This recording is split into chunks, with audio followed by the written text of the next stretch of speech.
এক ডিশ আকর্ষণীয় খাবার নিয়ে বসে আছি। কি, কি খাবার নিয়েছি অবশ্যই আপনাদেরকে দেখাবো। এই যে রূপচাঁদা মাছ, চিংড়ি মাছ আর হচ্ছে একটা আস্ত ইলিশ মাছ। আর এখানে সবাই জানে মাওয়াতে টাটকা ইলিশ ফ্রাই পাওয়া যায়।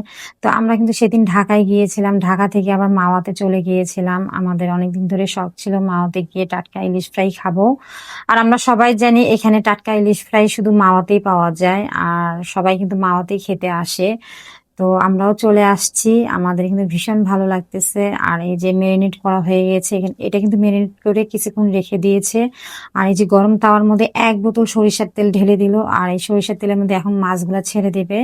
আর এইভাবে টাটকা ইলিশ ফ্রাই খেতে কার, কার না ভালো লাগে অবশ্যই জানাবেন। আমার কিন্তু ভীষণ ভালো লাগে। আমি জানি আপনাদেরও ভীষণ ভালো লাগে। আর অনেকেই এখানে চলে আসে। আর আমি দেখলাম আজকে সপরিবার নিয়ে বাচ্চা-কাচ্চা নিয়ে অনেকে ইলিশ ফ্রাই খেতে আসছে। এটা দেখে আরো ভীষণ ভালো লাগতেছে। আমি প্রথমে ভয় পাচ্ছিলাম মাওয়াতে আমরা একা, একা যাব। না, এখানে এসে দেখলাম ছোট, ছোট বাচ্চা নিয়ে। মনেই হচ্ছে না যে এটা রাত, মনে হচ্ছে সকাল। এরকম একটা ভাব মনে হচ্ছে। তো যাই হোক সে সবার লাস্টে কিন্তু চিংড়ি মাছ আর হচ্ছে রূপচাঁদা মাছটা ফ্রাই করা হচ্ছে। আর এটা খেতে কিন্তু ভীষণ, ভীষণ মজা লাগে। খুবই টেস্টি ছিল। তো এরকম টেস্টি খাবার খেতে কিন্তু আমার ভীষণ ভালো লাগে। তো দেখেন কতগুলো সালাদ আর আমাদের কতগুলো ফ্রাই হয়ে গেছে। তার সাথে লেজ ভর্তা, সাদা ভাত আর ডাল ছিল। একদম অসাধারণ একটা খাবার ছিল। আর আপনারা মাওয়ায় আসলে কিন্তু এরকম টাটকা ইলিশ ফ্রাই আর এবং পদ্মা সেতু দুটোরই মজা পেয়ে যাবেন। আর আমাদের কিন্তু ভীষণ ভালো লেগেছে এখানের ফ্রাইগুলা খেয়ে।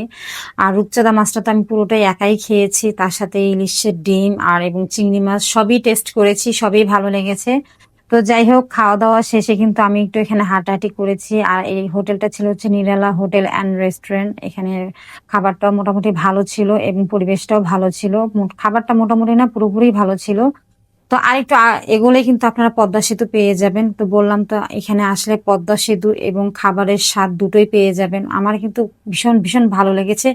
আমি ক্লান্ত ছিলাম তবুও খুব ভালো লেগেছে। তার সাথে এই যে ভোরের একটা পরিবেশ, সকালে উঠেই মানে একটা পাখি ডাকে এরকম একটা পরিবেশ আমার কিন্তু দারুণ লেগেছে। তো আপনাদের কেমন লাগলো অবশ্যই কমেন্ট বক্সে জানাবেন। আর আমরা এখন ঢাকায় ফিরে যাব। তো সবাই ভালো থাকবেন, সুস্থ থাকবেন। আল্লাহ হাফেজ।